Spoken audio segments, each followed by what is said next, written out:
ഒരു ശിവഭക്തനായിട്ടുള്ള വ്യക്തി അയാളുടെ നിത്യനിദാന കർമ്മങ്ങളിൽ ഉൾപ്പെടുത്തേണ്ടുന്ന 108 കാര്യങ്ങളുണ്ടെന്നാണ് വിധികൾ പറയുന്നത്. അതിൽ 108 എണ്ണവും ചിലപ്പോൾ കുടുംബജീവിതം നയിക്കുന്ന അല്ലെങ്കിൽ ഭൗതിക ലോകത്ത് വിഹരിക്കുന്ന ഒരു വ്യക്തിക്ക് സാധിച്ചു എന്ന് വരികയില്ല. എങ്കിലും അതിൽ 8 കാര്യങ്ങൾ, ലളിതമായിട്ടുള്ള കാര്യങ്ങൾ അവൻ്റെ ജീവിതത്തിനോട് കൂട്ടിയിണക്കിയാൽ മതി ശിവഭക്തനെന്നുള്ള നിലയിൽ അവൻ്റെ പുണ്യങ്ങളെല്ലാം അവന് നേടിയെടുക്കാൻ. ചില വ്യക്തികൾ ഭക്തനെന്ന് നടിക്കുന്നു, പക്ഷേ ഭക്തി ഒട്ടുമില്ലമേ എന്നുള്ള രീതിയിലാണ് കാണപ്പെടുന്നത്. അവരുടെ ഉള്ളിലെ വിശ്വാസം പോലും താനൊരു ഭക്തനാണ് എന്നുള്ളതാണ്. പക്ഷേ ചര്യകൾ അനുസരിക്കാതെയുള്ള ഭക്തി പലപ്പോഴും മൂഢഭക്തിക്ക് തുല്യമാകുന്നു.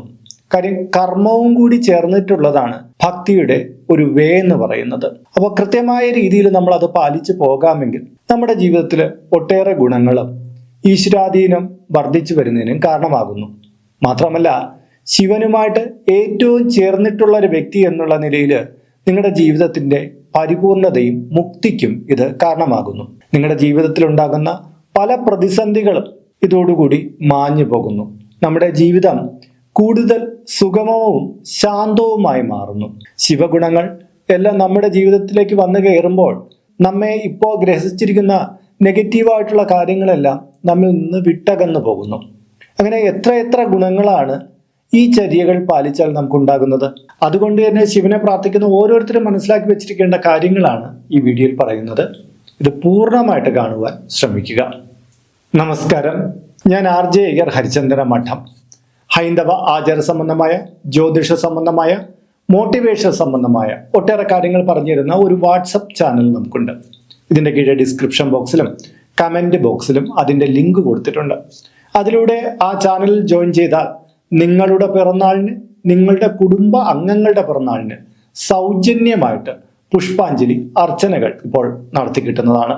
അപ്പോൾ നമുക്ക് ശിവഗുണങ്ങൾ നമുക്ക് നേടിയെടുക്കാൻ വേണ്ടി നമ്മുടെ ദിനചര്യയിൽ എന്തൊക്കെ ചെയ്യണമെന്ന് ഒന്ന് മനസ്സിലാക്കാം. അതിനു മുമ്പ് തന്നെ ഈ ശിവഗുണം എന്ന് പറയുമ്പോൾ ഇതൊരു ചര്യയിൽ എങ്ങനെ വന്നു എന്ന് പറഞ്ഞാൽ, ആദ്യകാലത്ത് ഈ സനാതനധർമ്മം എന്ന മഹാനദിയിലേക്ക് നമ്മുടെ ഹൈന്ദവർ ഒത്തുചേരുന്നത് എങ്ങനെയാണ്?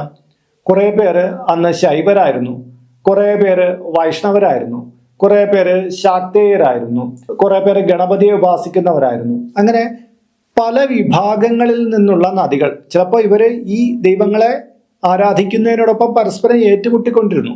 ഒടുവിൽ ഇതെല്ലാം ഒന്നാണെന്നുള്ള ബോധത്തിലേക്ക് ഇവർ എത്തിച്ചേരുകയും ഈ സംസാര സാഗര ദുഃഖമെല്ലാം മറികടക്കാൻ ഈ ദൈവങ്ങളുടെ ഗുണങ്ങൾ നമ്മൾ സംയോജിപ്പിച്ച് മുന്നോട്ട് പോകണമെന്നുള്ള ബോധധാരയിൽ എത്തിച്ചേരുകയും സനാതനധർമ്മത്തിന്റെ ഏറ്റവും ഭംഗിയുള്ള കിരീടം അവിടെ സ്ഥാപിക്കപ്പെടുകയും ചെയ്യുകയാണ്.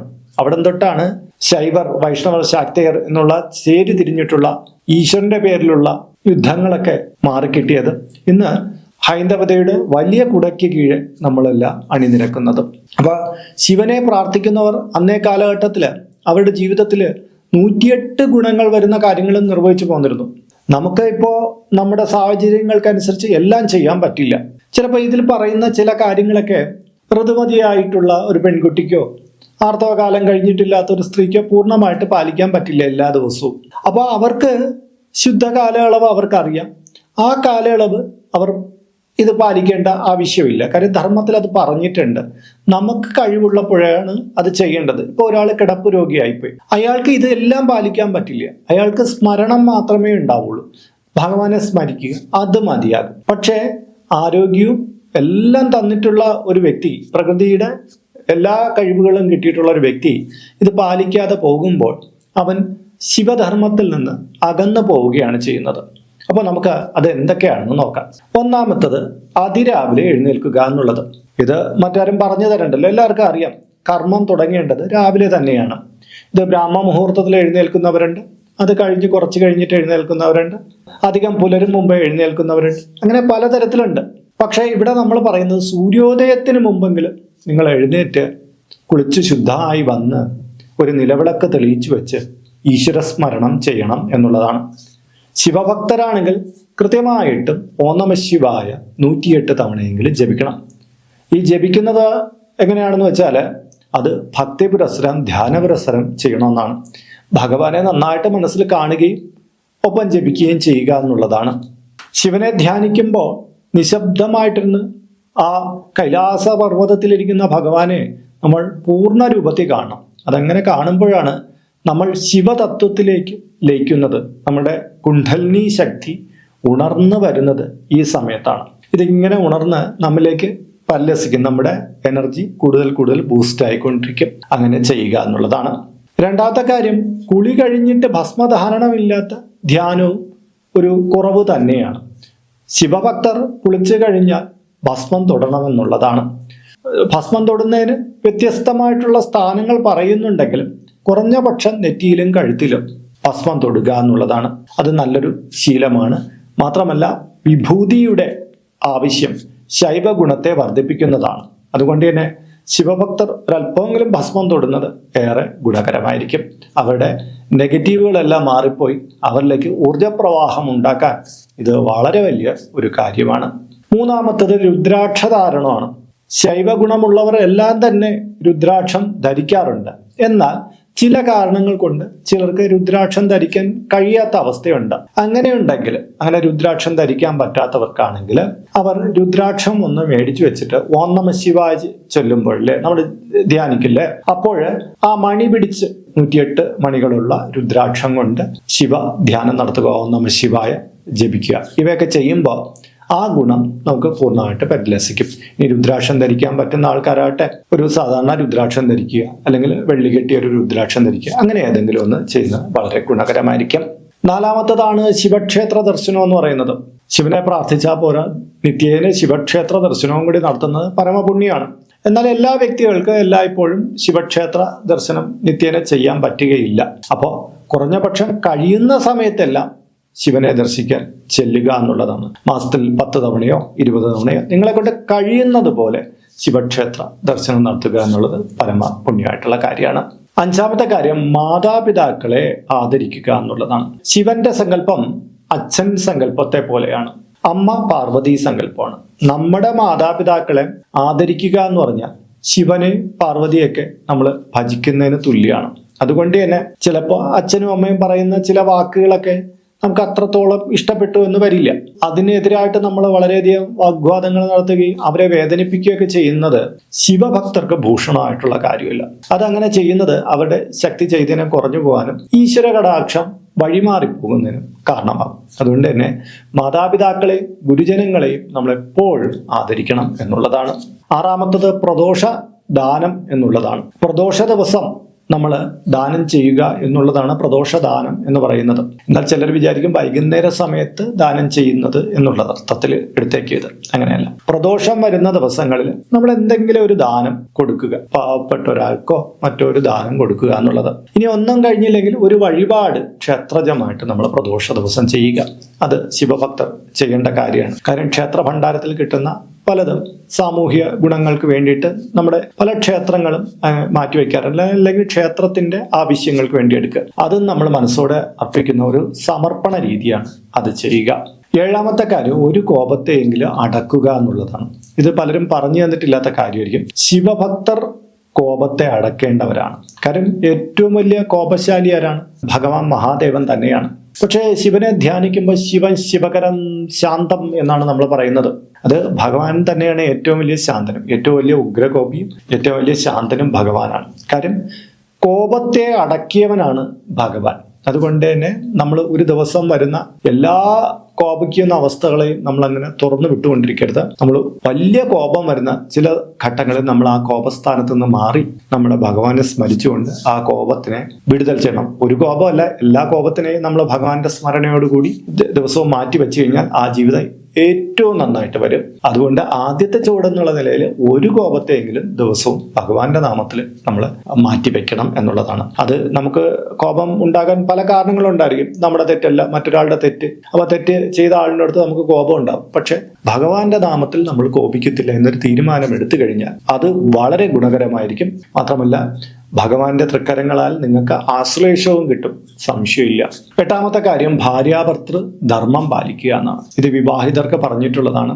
ഭഗവാൻ എന്ന് പറഞ്ഞാൽ ഈ ഭാര്യാഭർത്തൃ സങ്കല്പത്തിന്റെ ഏറ്റവും മൂർത്തിമത് ഭാവമാണ്, അർദ്ധനാരീശ്വര സങ്കല്പമാണ്. അപ്പോൾ ഒരിടത്ത് ഭർത്താവിനാൽ ഭാര്യ പീഡിപ്പിക്കപ്പെടുന്നതും ഭാര്യയാൽ ഭർത്താവിന് മനക്ലേശങ്ങൾ ഉണ്ടാകുന്നതും ഈ ശിവഭക്തിയിൽ വരുന്ന കാര്യമല്ല. ഇവർ ഒത്തുചേർന്നിരിക്കുമ്പോഴാണ് അവിടെ ശിവന്റെ ചൈതന്യം കൂടുതൽ വിളങ്ങുന്നത്. അതുകൊണ്ട് തന്നെ ശിവഭക്തരായിട്ടുള്ളവർ പരമാവധി കുടുംബത്തിനകത്ത് കലഹം ഉണ്ടാക്കരുത്. ഭാര്യയും ഭർത്താവും തമ്മിൽ കലഹിച്ചു കൊണ്ടിരിക്കുന്നിടത്ത് ശിവഗുണങ്ങൾ ഒഴിഞ്ഞു പോകുമെന്നാണ് പറയുന്നത്. അതുകൊണ്ട് തന്നെ പരമാവധി അത്തരം കാര്യങ്ങൾ ഒഴിവാക്കേണ്ടതാണ്.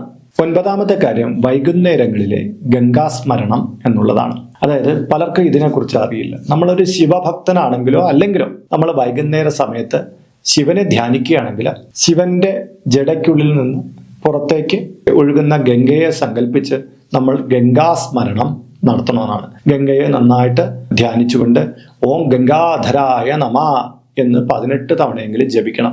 ഓം ഗംഗാധരായ നമ എന്ന് ജപിച്ച് കൊണ്ടിരുന്നു കഴിഞ്ഞാൽ ആ ഗംഗാസ്മരണം അന്നത്തെ ദിവസത്തെ രാവിലെ മുതൽ വൈകുന്നേരം വരെ എത്തുന്ന ആ സമയത്ത് എന്ത് ചെയ്യുന്നു, നമ്മുടെ ശരീരം ഒരുപാട് നെഗറ്റീവുകൾ കൊണ്ട് അങ്ങ് മൂടുകയാണ്. അപ്പോൾ ഗംഗയെ സ്മരിക്കുമ്പോൾ ഈ ഗംഗ നമ്മുടെ ശിരസിലേക്ക് പതിച്ചിട്ട് നമ്മളെ പൂർണ്ണമായിട്ട് ശുദ്ധീകരിക്കും. അപ്പോൾ ആ വൈകുന്നേരത്തിന്റെ ആ ഗുണങ്ങൾ ആ സമയത്ത് നമുക്ക് കൂടുതലായിട്ട് നമ്മുടെ ശരീരത്തിലേക്ക് വരും. നമ്മൾ ശുദ്ധീകരിക്കുന്നു, ഒപ്പം തന്നെ ഗുണങ്ങൾ നമ്മളിലേക്ക് വന്നു ചേരുന്നു. അതോടുകൂടി നമ്മുടെ ശരീരമൊക്കെ ഒന്ന് ക്ലെൻസ് ആവുന്നു, നല്ല ക്ലിയർ ആകുന്നു. അതിന് വേണ്ടിയിട്ട് ഗംഗാസ്മരണം ചെയ്യണം. ഇനി 10ാമത്തെ കാര്യം മൃത്യുഞ്ജയ തീർത്ഥപാനം എന്നുള്ളതാണ്. ഇത് പലർക്കും ഇപ്പോഴും അറിയാത്ത കാര്യമാണ്. അതായത് മുത്തച്ഛന്മാരും മറ്റുമൊക്കെ രാത്രി സമയത്ത് വെള്ളം കുടിക്കുമ്പോൾ എന്തോ ജപിച്ചിട്ട് വെള്ളം കുടിക്കുന്നത് പലരും കണ്ടിട്ടുണ്ടാവും.